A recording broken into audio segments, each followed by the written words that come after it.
I'm so glad that you're here, and thank you for doing this with us. And the thing that I always want to know is like, what the hell? How'd you do this? Like, it's wine. Not, but I know how you do that.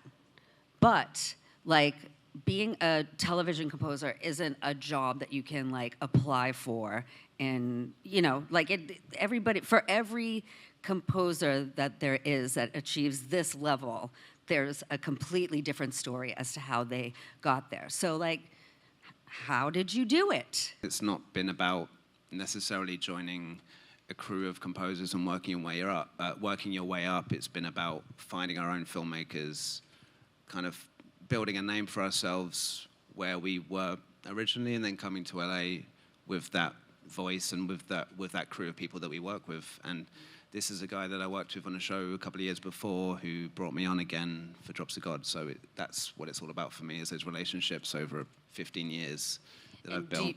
Do you have a background in as like, did you go to music school to do orchestral stuff? I mean, are you a classical player? Are you a band guy?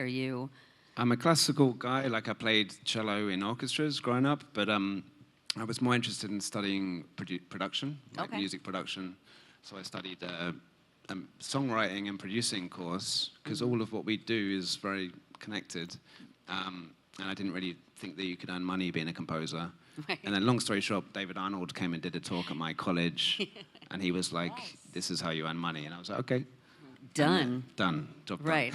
So I don't know about you, but that first scene that they showed where that woman is with her toddler in the ocean, but I was like, just like holding my breath. And a lot of that is not because, I don't know what the acting is trying to convey, because the music is doing a thing that you can feel. And so, but it's not quite, like, a lot of the show is orchestral, and you're lots of violins and strings and beautiful, but then there's some other stuff in there that these choices that you make that are really like found sounds, like screeching, like that.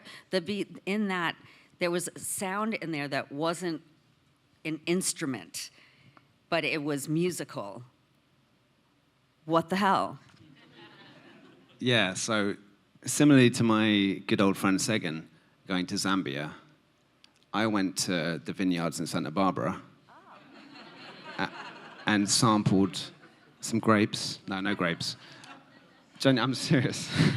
I know you are. I sampled wine bowls and some wine glasses. You woke up in Tijuana and... Yeah. Woke up in Ojai. The found sounds were genuine. I know it's a bit on the nose, but a lot of them were related to wine bowls and corks. And really? We created a bunch of synths, me and my team. And a lot of those synth sounds, pretty much none of them one of them comes from an actual synth, but most of them are created through voice, wine glasses, after a few drinks, bowls. You're kidding. I'm serious. That's because I was thinking like some amalgamation of like screeching trains just on a really track, drunk. So it's the sound of impending hangovers.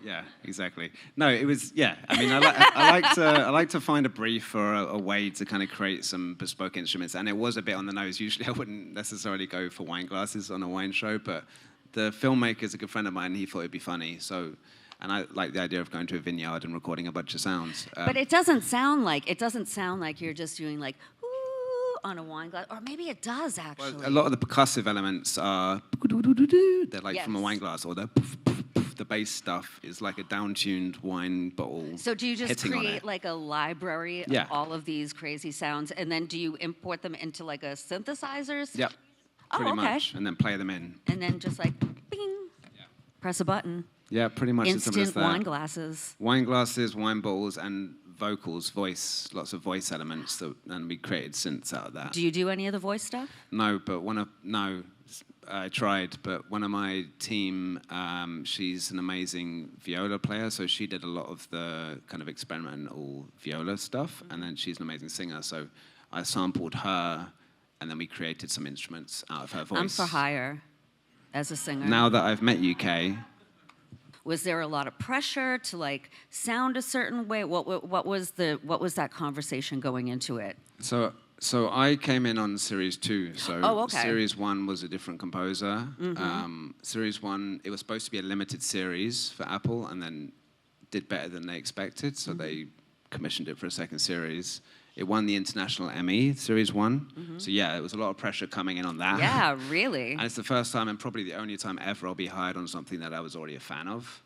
I'm not even a fan of the stuff that I work on normally, so coming in on a show that I'm a fan of and then having to take that in a slightly different direction is, yes, very daunting and a lot of pressure. But luckily, the filmmaker I'd worked with before and, you know, the show was already great. The actors are incredible. The writers are amazing. And it's Apple, so they would just, like, you know, throw shit at the wall and see what sticks. And they're like, no notes.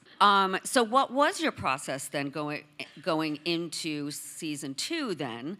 Were they expecting you to pick up where composer 1 left off, or did you have a lot of free reign? Did you come in with like a different vision, different point of view? What was that like? So the filmmaker, he's director, rewriter, and showrunner. It's his baby, Drops of God. So luckily, I was only answering to him, and we had worked together on a show called Paris Has Fallen a couple of years ago. Cool. So we already had a kind of working relationship, and we knew how each other worked. And he's a bit crazy. I love him, but so I learned that, and then he learned my quirks. So when it came to Drops of God, it was very simple for him. It's probably partly the reason why I should be careful what I say. It's partly the reason why maybe he came to me for Series 2, because he just decided, I want to go in this direction. You know, the Series 1 was successful in its own right. We can't recreate that. Let's take it in a new direction. We had just worked together on another show, and he thought that I would be able to help steer the tone of the show in maybe a bigger, more cinematic direction. You know, it was Series 1 is about Camille, the female character's backstory. Most of Series 2 is about the darker side of Issei, who's the male character. Right. So he was like, let's go in a completely different direction musically. And then we started just creating a bunch of ideas that were different from Series 1 and kind of started to craft the score that way. It's absolutely gorgeous. I would love to give you a round of applause for your work.